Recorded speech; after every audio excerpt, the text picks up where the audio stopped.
Hey everybody, I have Rita Roberts here again with me. We're going to just talk a little bit more, and we're not sure what's going to happen. We're not sure what we're going to talk about exactly, but this topic of it's all perfect. And I know for me, it's kind of raised some questions and it's kind of raised some trust issues. But I do trust that this is the topic, and I just want to talk about it a little bit because there's some really interesting paradoxical things about this idea of it's all perfect and things that came up for me. And namely, it's just like, what does that mean for us? What does it mean to be all perfect? And kind of that's the crux of like where I'm really in my own struggle too, because if there are things that are perfect, then if all is perfect, how do we account for things like wars and disease and famine and all of that stuff and deep suffering and trauma, and maybe we don't have the answers to that. But I wanted to just kind of have a brief discussion with Rita, since she and I have been working on this, and just share our thoughts. So, and we'll see what happens. So, Rita, you're on. So, what do you think? Okay. All right. Well, I love this topic, and I feel like I have some things to say about it. I don't have any answers because it's really just based on my own experience. What I have learned is that the amount of suffering that we go through, and I'm talking about individuals. I can't speak about those things that you mentioned. I mean, I can theorize, but I'm just talking about my own experience, and that's really all I can offer. But personally, I mean, we each have personal struggles and different versions of suffering. And I have found that the amount of suffering I have to go through is directly related to the degree of resistance I have to the situation that is causing the suffering. And that's kind of a heady sounding thing. But the minute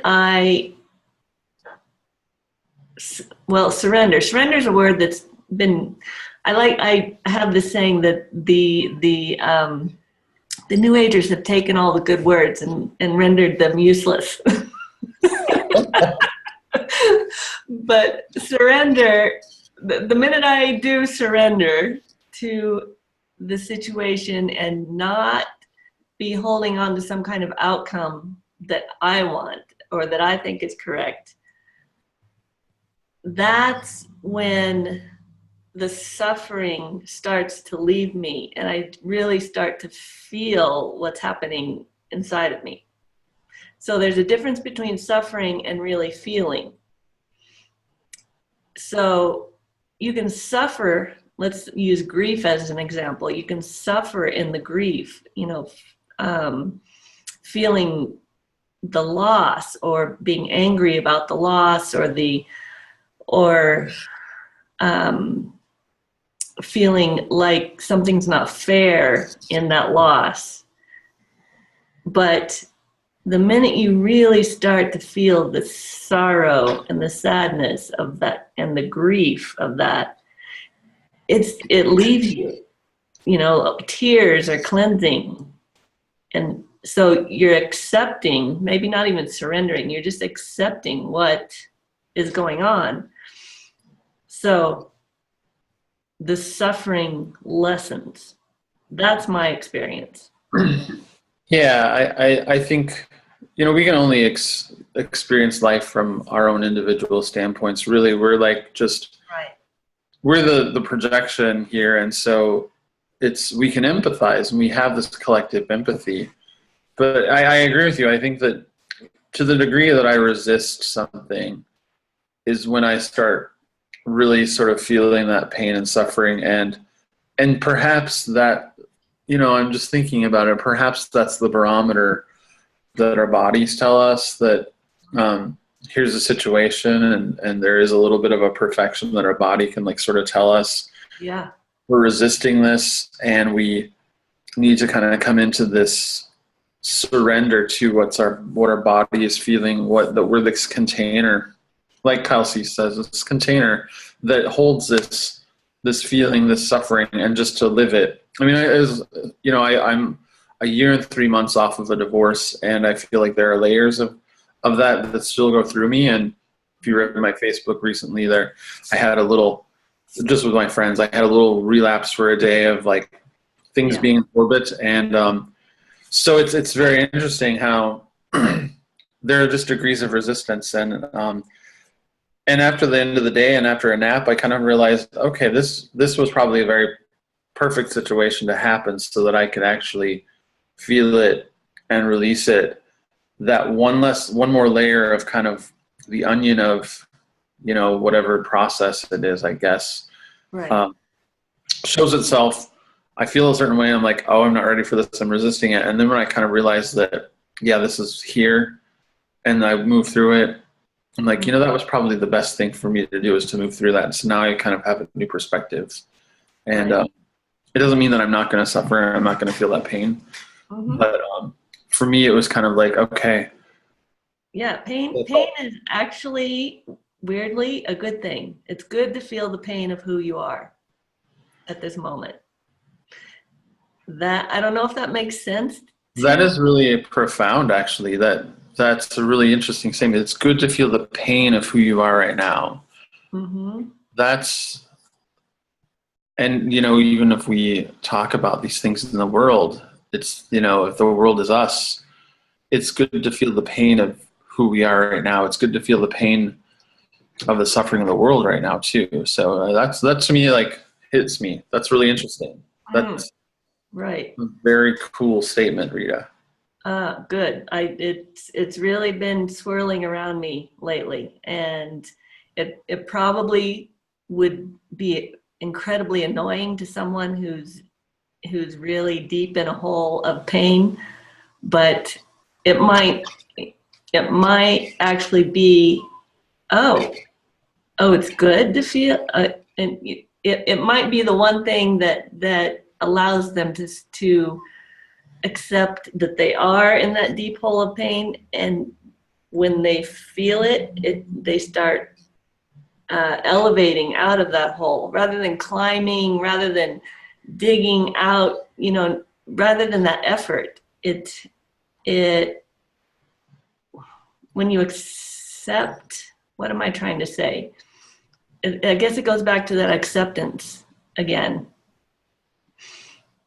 Yeah, and I think too, it's there's this when we inflict pain on someone else too, or we inflict this suffering, or I'm thinking of like just day by day. I mean, we as human beings can totally mess things up, and when we do mess things up, we often end up having someone else react to that in a very painful way, or they feel hurt, or even in the extreme cases, if we are fragmented so much and we're in positions of power, we can actually really do some life-threatening damage and some lethal damage to folks, and that raises folks' pain level. But I ultimately think that we sometimes need to see that pain, that atrocity we create, that and face that. Even like if you're kind of a perpetrator of pain or something like that onto someone else, we do have to see that objectively after the fact. I mean, I wish that we as human beings could live in this multiple dimensional timeline on Earth, where we experience timeline in this linear fashion. So, and maybe that's the reason we have a flattened out timeline where we have to see these things, from start to finish, rather than all at once, so that we can avoid them. It's that avoidance paradigm that maybe. There you go. There's the word. Yeah, the avoidance causes so much damage in the world. But I just want to say, it's interesting that this week time has really slowed down. I mean, like Monday which is the last time I spoke to you, seems like ages ago. And I'm starting to feel like that linear flattened timeline is changing a little bit for me. And the what that statement, it's good to feel the pain of who we are. What that really means is that it's good to look at the choices and the happenstance, like who we were born to, our parents, our, when we were truly innocent. And it's good to look at that pain too, or who we were then, and what everything that's created us who we are right at this moment. And the lessons that come from looking at that honestly. Right, we're actually kind of a microcosm of pain and suffering and death all around us, because we have to, we're born, and that's a suffering, that's a painful experience. Then we kind of grow and our cells die and regenerate, or new cells happen, and all cells die, and then we lose these parts of our lives that are in the present tense. We're always kind of changing and evolving, and cells are dying off, and hair is falling out, and as we age, even, it's this process too. And I'm also a big proponent, like, if we have this mind that kind of tells us, this projection of in the future and the past that judges it. And when we're a tree, we know that we grow, we give apples, our leaves fall, we decay, we go into the earth, we feed the next grasses, the next trees, and things like that. So it's mm-hmm. It's a really interesting thing to talk about that, and perhaps this is a perfect kind of, paradigm to live, is to consume and destroy. It's a natural process, even though we resist that resistance to this process of consuming and resources and destroying things to like create something new. It's like a way of nature. It's very harsh, and it bucks against some of my other belief systems too, and spirituality, because we have to face that even spiritually. So, yeah, there's something in that consuming and destroying that I slightly disagree with. Okay. Because nature is a feeding cycle, so it's not consuming. It's regenerating. And I've just been really feeling that this week, this consuming, this predatory system that's being, this predatory culture, really, in a way, predatory marketing, predatory politics, government, social systems, interpersonal relationships. It's really kind of all bubbling up to the surface now, and we have the opportunity to step out of that and change it into something new. I like that. I like that notion of feeding rather than consuming. It's it changes the equation a bit. This feeding of our soul, of our bodies. We do feed, and sometimes things do have to like offer themselves. Mm-hmm. I guess in nature, if we think of like, the trees' leaves have to offer themselves, the apples have to offer themselves, and if we can think of that there, to have that whole system of feeding, right? I like that. So I don't think we necessarily know all the answers, but I'm really happy we're having this discussion. Right. And you can take a branch of an apple tree that's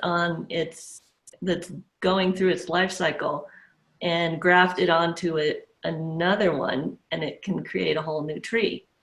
So that's, it doesn't have to totally be consumed. I like that. I like that. Yeah. I think that's true. I'm not a botanist, but I think it's true.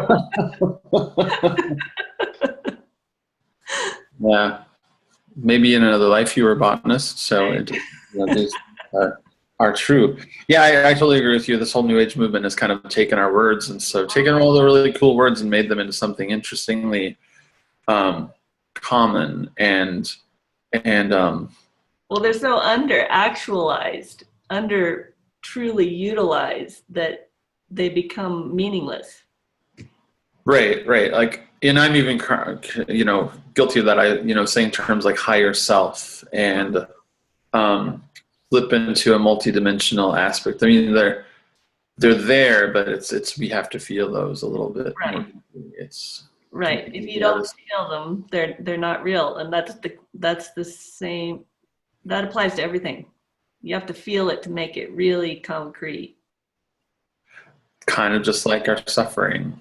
You have Yeah. to feel it to make it more concrete. You actually, and maybe this is just a metaphor that's kind of like concrete that actually builds us up rather than, takes us down. It's a new creation. Mm-hmm. What if we could create out of our suffering? What if we could create out of those edge moments? I think nature creates out of those the edge, like the edge moments on the sides where all diversity comes together, and then something new has to be created because it's this evolution of evolving, because it has to happen. Nature just won't kind of suck back into this vacuum. It will adapt and it will change, and something else beautiful can come along. Right, exactly. Yeah, that's good. And feeling the suffering rather than avoiding it or denying it or medicating it, that generates love and compassion for others who are brave enough to feel their suffering. So it generates the thing that the entire universe really, really operates on, is love. Yeah. Wow. Hey, I'm on today. I know, it's great. It's good. Yeah, and I'm conscious of the time of the video, so I just want to say it was like a really good starting point discussion. So when we talk about it's all perfect, I mean, that's there. It's paradox, and it's rooted in some really deeper things that we have to go. And if we want to go deeper down, I think that we have to like think of these questions really critically. So, and are we courageous enough to go through our suffering? Are we courageous enough to survive that and see what comes through? Courageous enough to move that's and that I'll go back and watch this, but that whole notion of like, to really live our lives and to be in that is a part of our life. So yeah, and awesome. It often makes other people extremely uncomfortable, and so you have to be courageous enough to feel that too. Yeah. Layers of the onion. Layers of the onion of our story. Right. So thank you, Rita. I think this is really good, and a good example of what we could talk about and what things we can probably explore, and getting this notion. It's not about just our goals and our aspirations, but it's really just getting deep, and it's really getting in touch with that. Even like those points of suffering and pain, or like releasing those and being that space so that we can actually create something, that's out of that's authentic and for lack of a better term, because of like the whole co-opting of these terms, authentic and exactly. Yeah. And it's not about obtaining perfection or creating perfection in yourself, although you could possibly get there when you're pure love and you've lived through all of your feelings and you accept everything. But the perfection is in allowing the entire process to unfold. Excellent. Yeah. A yoga teacher of mine said, rest assured in your imperfection, because at the same time you never will be perfect. You already are. Mm-hmm. There again is that paradox. Yeah. Right. I like it. Yeah. Great. Okay. We're going to start and conquer the world now. So. Okay. Right. Thanks, Rita, for this talk. All right. Thank you, Scott. It's always a pleasure speaking with you. You're welcome.